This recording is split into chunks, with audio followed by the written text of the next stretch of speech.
This podcast is meant for general health information and is not meant to override any medical advice. All questions will be screened and not contain any personal information. If you want a private consultation, contact us via positivechoice.org or you can contact your provider directly. Thank you and enjoy the episode. Hello and welcome to Positive Choice Wellness Podcast. I'm Anneliese. I'm an exercise physiologist and nutritionist. And my name's Melanie. I'm also an exercise physiologist and nutritionist. And we have a very special guest with us today, Diana Bishop. Yay! It's great to be here. Thank you, ladies. Hi. Hi. We were just talking about how we haven't seen Diana in 7 months since the pandemic shut us down. I know. I don't know what to do with myself. I'm seeing people alive. It's crazy. We're in the same room. We're in the same Oh my room. goodness. Nice. Socially distanced. Yes. No, we're doing the right thing. Yes, absolutely. But so Diana is one of our senior learning consultants and a certified health and wellness coach for the Regional Center for Healthy Living right here at Kaiser. And she also used to work with us here at Positive Choice. Yes, I started my career at Kaiser here many, many moons ago. Well, we are always just so happy to have you back and in the halls. Absolutely my pleasure. Thank you. Well, today I think I am super excited because Diana's here to expand on aging and wellness. And we're going to kind of dig into some of the lesser talked about subjects about aging and how that affects us mentally as well as physically. So Diana, what got you interested in this? Yeah, so I turned 55 this year, and it was, there's certain birthdays that kind of hit you like a ton of bricks, and this one really had me in a very reflective place. And I started to think about some of my fears that are in my mind about the process of getting older. I'm starting to feel it, which once those things start to happen and you've been blessed with good health, and then all of a sudden these things start to happen, it's a little shocking, it's a little anxiety producing at first. And so I really wanted to explore that. And I was working with people individually who were having the same feelings as I was having. And so I really wanted to take a deeper dive into it. Fantastic. Well, what were some of your experiences that you were noticing with the people you were working with? Well, it was interesting because they're initially coming in, of course, for what we would call common concerns, like I need to lose weight, or I'm not eating well, I'm not sleeping well. But as our conversations went on, the pieces of the puzzle got a little bit clearer, it wasn't the fact that they didn't know how to lose weight or to get better sleep. It had to do with a lot of anxiety about impending retirement, financial fears, people around them passing, a lot of concern around dementia and or caregiving themselves, caregiving their children who are now getting older, but also their parents. So there was all this other complication going on, and nobody wanted to talk about it. I mean, I've had this thought and theory for a long time, is that there's a certain sexiness or a desire to talk about the fun things, like I said, getting married, graduating from school, getting your first house, that kind of thing. People want to have those kind of, that's okay to have conversation about, but it is not an okay thing to start having some reflective feelings about the fact that I'm getting older and my eyesight's going. I'm concerned about being on medications. My doctor's giving me a hard time about my weight, that kind of thing. There's no joy there. And actually there's some bias, and I think that people are afraid to have those conversations.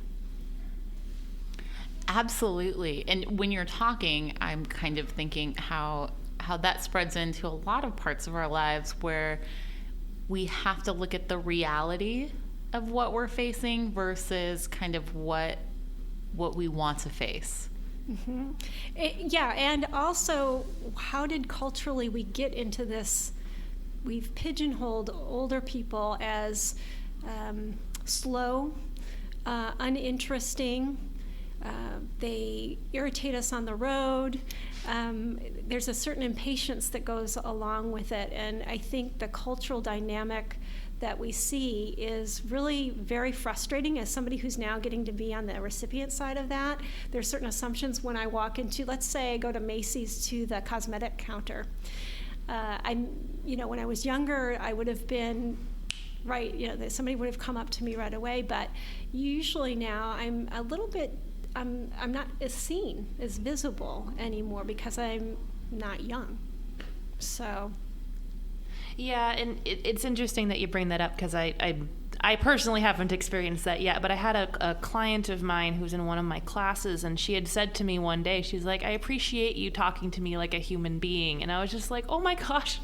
And I think I was like 26 at the time. So it was a shock to hear that because in my opinion, I've never treated anyone like that before, but it kind of resonated with me. So it's interesting that you bring it up because it just kind of reminded me of that instance where I was like, oh, right. I have kind of heard about that from someone before, and it is a thing. It's very much a thing. Mm-hmm. It's very much a thing, and it's a little disheartening to know how pervasive it is. I think that it kind of goes along with the mental health. There's somehow getting older and mental health taboos. There's somewhere some kind of mushed in there together for some reason, especially because of the dementia issue. But I think that it's fascinating to me because the other thing, so I was having all this reflective feeling when I hit 55, but I was thinking about the fact that in my mind's eye, I still, you hear this often, I still feel like I'm 25, or I still think like I'm 25. And then I remember thinking back when I was 25 going, boy, 55, that's really, your perception of it. And I think it's so interesting because I'm still the same person I always was, but I get treated differently or I treat myself differently, which I have to really work on.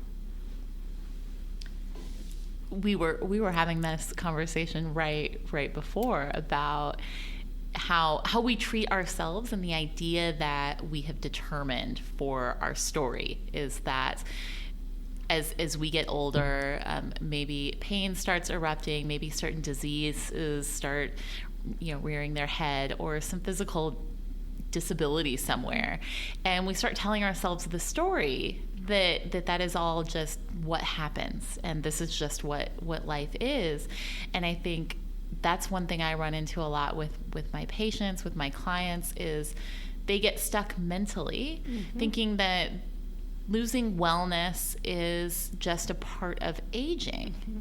And I think one of the really cool things to be in our position is to let them know that there are ways to not go down that road, or to prevent some of the side effects. Yeah, and the interesting thing, to buy into that narrative, I'm getting older, and getting older means this, right? And again, that's where some of those cultural pieces come into play. What I think is really what I'm passionate about is changing that thought process for each and every person. And again, with the individual coaching, I think I'd like to invoke curiosity. What could this look like versus I'm destined to be old and in pain, why should I even bother? In my family, this, that part. In my family, so-and-so dealt with this, and it's just going to be like that. Like a self-fulfilling prophecy. Oh, yeah. And I think that when you're in fear and in pain, it's an easier refrain to go, it's not up to me. It's just gonna be that way. Versus there is a truth about how much it is harder to work on your health at this. I'm not gonna lie. It is extra effort than it was when I was much younger. However, I think it's viewpoint. Do I find it drudgery to do this, or pointless, or what have you, versus I'm really curious, what can my body still do? What am I...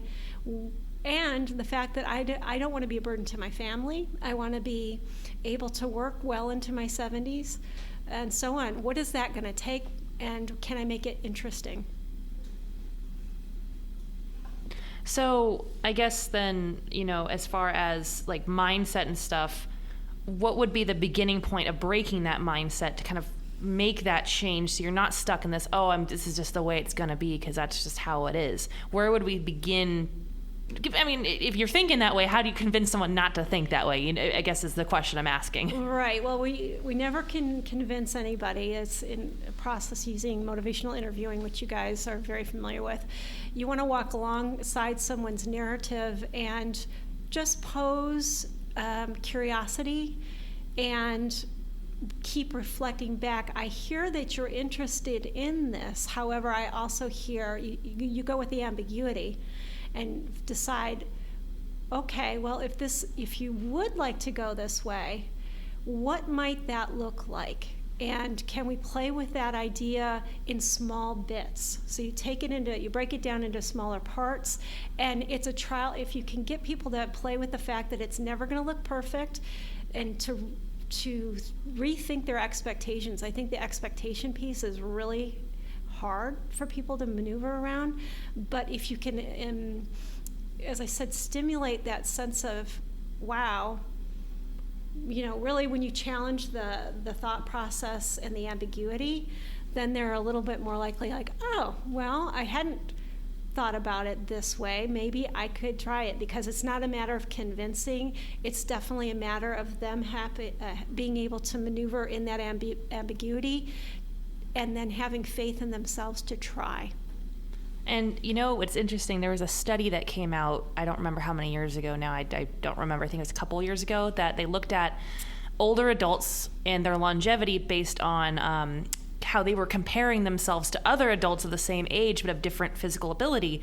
And they found that people who chronically compared themselves to other folks who were in better shape tended to not live as long, because they were so hyper-focused on how they weren't good enough and they weren't as good as they should be. But in actuality, everyone has their own baseline, right? Like you have your own level of where you need to be. And that's where I think when you said, it's not going to look perfect, that's where I kind of went there with my brain, my thought process. I was like, oh yeah, because they did a whole study on that. If you compare, you're not going to live very long, right? You're going to be stuck in this mentality of, I can't do it. Right. We always say comparison kills. So there's a really neat, we've talked about this before, but the blue zones I find that as an opening invitation. So when people are having a lot of resistance and fear, showing them different cultures that maneuver a little bit differently, and showing them not for comparison's sake, but what's possible. Changing that conversation to what could be possible for me, what interests me about longevity. Maybe there's something there, and if maybe I'm not ready. See, that's the other thing, is we have to get to that place. Are you even really interested in this? Where is your heart? Because if a doctor's just pushing you to kind of do this, it will never work. Or if a spouse is pushing you. So having that heart to heart and finding out really, where are you in this whole equation? And I love offering up things like the blue zones, because going back to allowing people to reframe what is possible for them. So they've developed a story based on how they perceive aging, how their family has aged around them and standards, and using things like the blue zones, or some of even the female weightlifters who didn't start weightlifting until they were 70 years old, right? And keeping them out of comparison mind, but being like, look, like it is possible, right? And there's something, it's like there's a twinkle in the eye that starts. It's so neat, and you guys have seen this so many times, when people go, oh, wow, this could be really interesting, and they start to do something, and they start to get that energy back. So I think what's interesting also about the aging processes, and I know I've struggled with this, when I look in the mirror sometimes I go, I don't look how I think I look, right? And I think, especially during the pandemic, I've been so isolated that I've lost part of myself. So I'm trying to get back into that, but I know I feel much more like myself when I'm working out. I feel my capability. I feel my vitality. I think vitality is a misunderstood area. Vitality is so incredible. And there's a richness in that. We still, just because you're X, Y, and Z, you still have energy in your body. Where's the spark? Let's do it. And I'm hoping to build community around this whole thing, because and just like you've seen in class, when there's a great vibe going on in the class, it elevates everybody. Everybody gets so excited. I want to help build community that is uplifting and excited about the aging process. And I think we see that in our classes, in you guys' classes, that when people come together, especially of different age groups. I have had a few people in my Healthy Balance that have been there for years. And some of them are in their 70s and 80s, and some of them are in their 20s and 30s. And they stick it together, and they share that wisdom, and they share that ability. And I see that one motivates the other as well. So when someone is older and they've got their fitness going, they've got better at the nutrition, it also helps to motivate the younger people, being like, oh, I can do this too. Right. Yeah, I think there's a different threshold for things. As you get older, things don't ruffle you as much or distract you, and I think there's a great joy in aging in that way. I found it much better to be 55 now and not have all that crazy stuff in my head telling me I'm not good enough, I'm not worthy. All that stuff seems to go away as you get older, which is lovely. So I think there's so much room for growth as an older person that we're not listening to our own wisdom. And I think that's what's really important here. So starting out with, I think, reaching out, that's what it sounds like, would be number one. Yeah.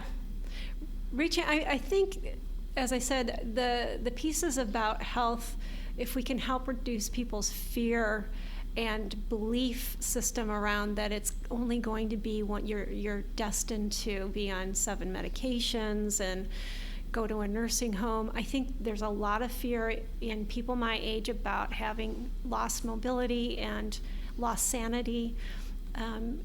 When we come up with better ways of building that community so we can make change, and it's not going to happen overnight, and it's so personal. We know that my situation is not going to reflect somebody else who's, so we have to really be honest about that part.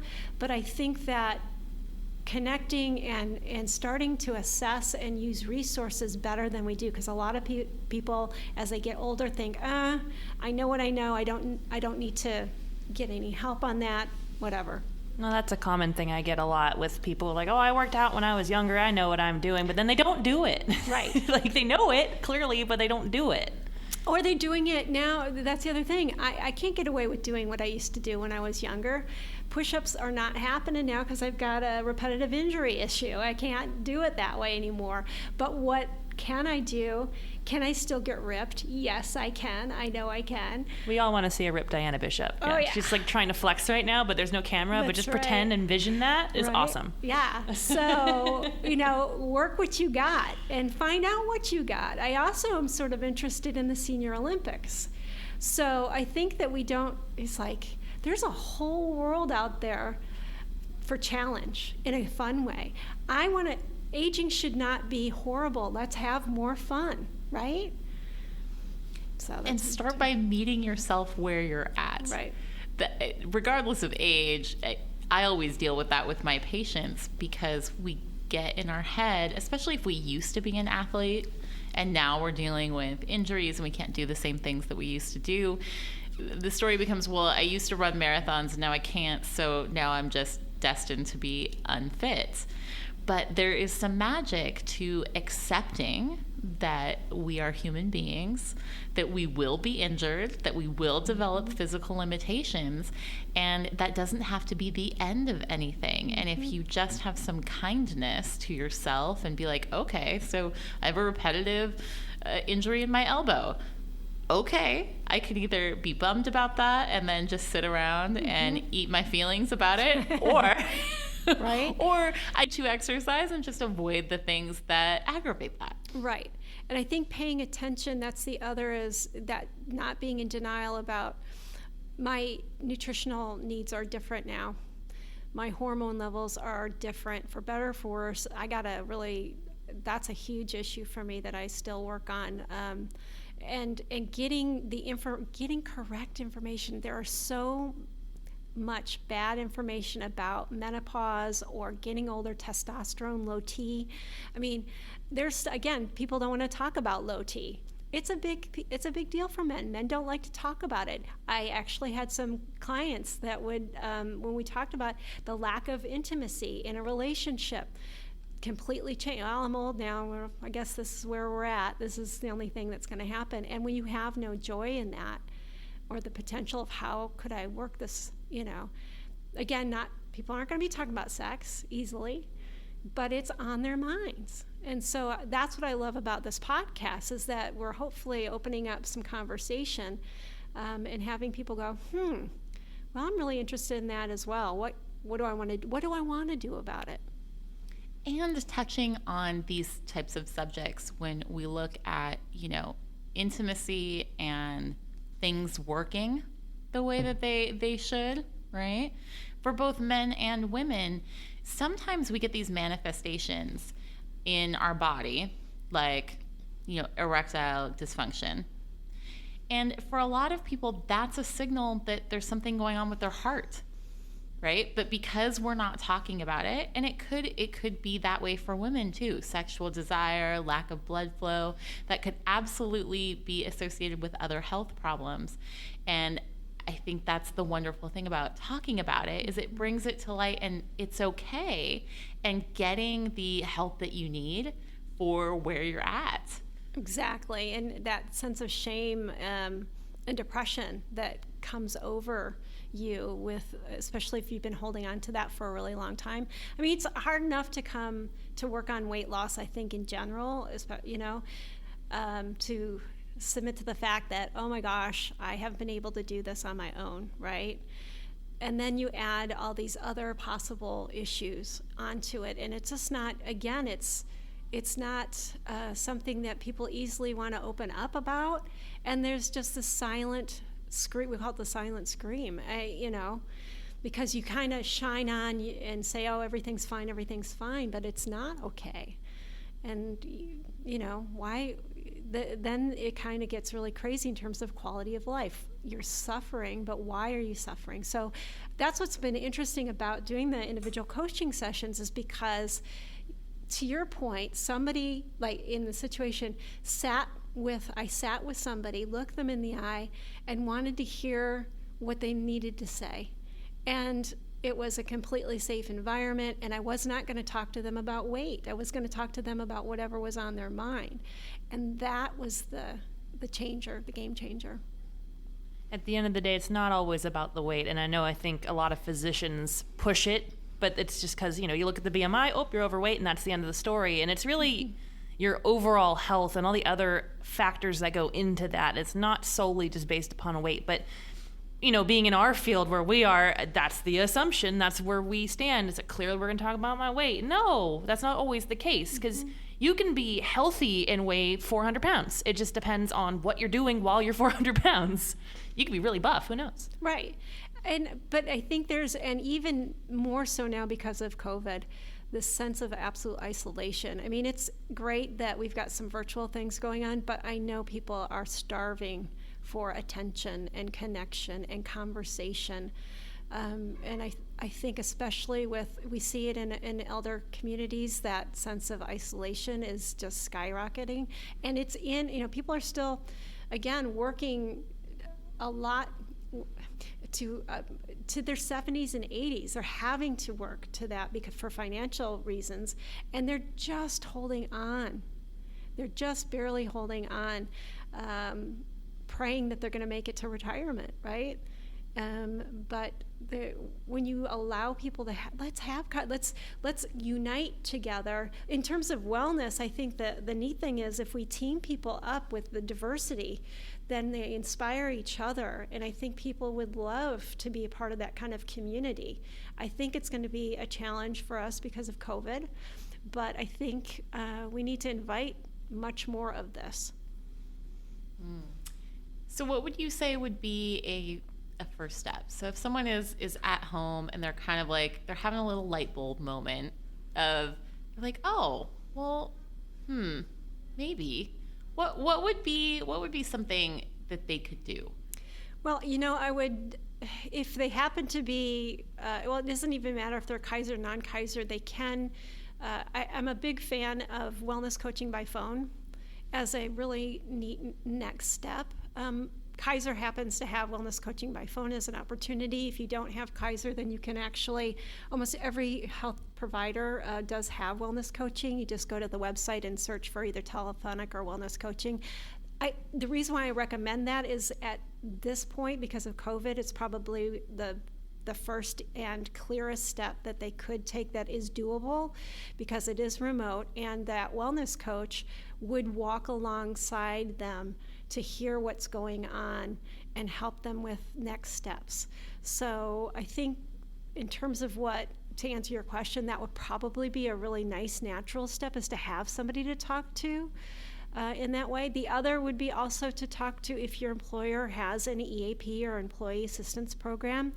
I think the next step is starting to have somebody else to talk to, not to talk in your head about it, but have that conversation. Or if you've got a trusted friend and you want to build some community with some other people, put it out there on social media if that's an appropriate place for you to do that, to start seeing if anybody else is interested in what you're interested in.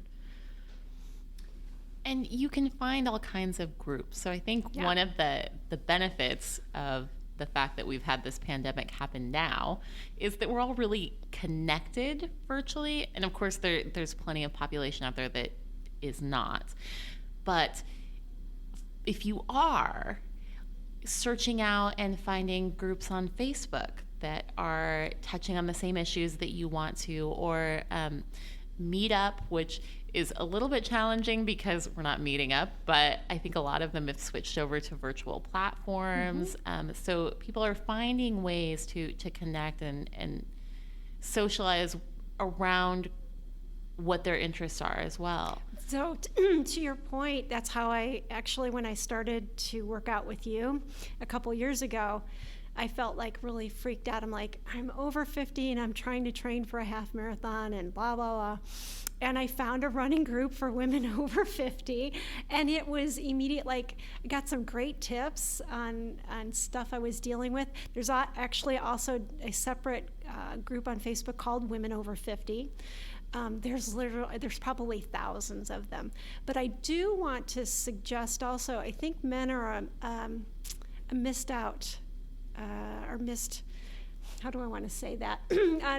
overlooked group because they don't say much. They go, oh, I'm fine. And guys don't like to talk. They're not supposed to have feelings, right? They're feelings, or they just don't want to talk about. Who wants to talk about these things? So I think that we need to reach out to them. If you are somebody who, like my husband is going through his own issues, he's over 50, and he used to be high speed. He goes, I used to be high speed, low drag. He was a special forces military dude, right? And he can't do the things. I can't do the things I used to do. I'm not throwing him under the bus here, but his transformation has been, he's struggling. And I think it would help if he had a bunch of other older, retired veterans that are a little broken up like he is to work out with. Well, I think we're just kind of advertising for someone out there to go, oh, that's a great idea. Let's do that. And then maybe after this, there'll be thousands of those groups all over Facebook. I'm a little aspirational here, but I'm going for it. I'm right there with you, sister. I think big. Go big or go home, man. Let's do it. But I think also doing some research. I love bluezones.com as a way to really, if you're curious about it and thinking, wow, what is it about these communities that's different than my own community? What might I be missing? The other is a conversation about social determinants of health. And you can find that information as well. As it's really important to understand how you were raised, where you live currently, what kind of socioeconomic situation you're in, just have a huge impact on your quality of life. So social determinants of health, you can Google search, and it helps sort of conceptualize this whole thing of appreciating the fact, man, if I grew up in a really hard situation and I did not have access to good health care or didn't have an opportunity to get a full education, how is that impacting me as I get older, and what can I do about it? That sounds like a fabulous first place to start, Diana. We're coming down to the end. Mm-hmm. Do you have any final thoughts, words that you want to put out there about aging and wellness? Well, my sisters and brothers out there who are getting older, get curious. I'm not going to sugarcoat any of what's going on, but there's so many interesting things for us to look forward to as we get older. As long as we're open-minded, get creative about it, get inspired by other people, have these conversations, because there's cool stuff going on. Like I didn't know anything about Senior Olympics. I'm like, what? I could actually still go for the gold if it's like a dream, right? But why not? Right. What's stopping you? Right. But if that's not your gig, there's plenty of other things to be looking forward to, and just remember who you used to be. And think about that you're still that person, and find out where you want to go. So that's what I want to say about that. That's lovely. That's lovely. And then I'll just put in a little plug for always check out positivechoice.org. Mm-hmm. We are Kaiser, but we are open to non-Kaiser members as well. Anybody. And we have some online exercise videos. Norma's Senior Strength is a fantastic way, or simple yoga, fantastic way to start that movement. And you can always just reach out to us here, join a health class. Can I let people know, if they wanted to interact with me via email, they can definitely do that. And if you want to, just get in touch with Anneliese. She'll get you there, Mel. So I would, hey, if you want to have more conversation on this, I want to go there. So I'm very happy if you want to email me here at work, but we'll post that if you want to do that. Yeah, we'll put it in the links. Yay. And we'll forward you any questions. Let's go. Well, thank you so much for joining us today, Diana. It was such a pleasure. It's been a great honor. Thank you guys for your time. I'm very grateful to be here and always part of the family. So thank you so much. Well, thank you. And until next time. Bye. Be well, everyone.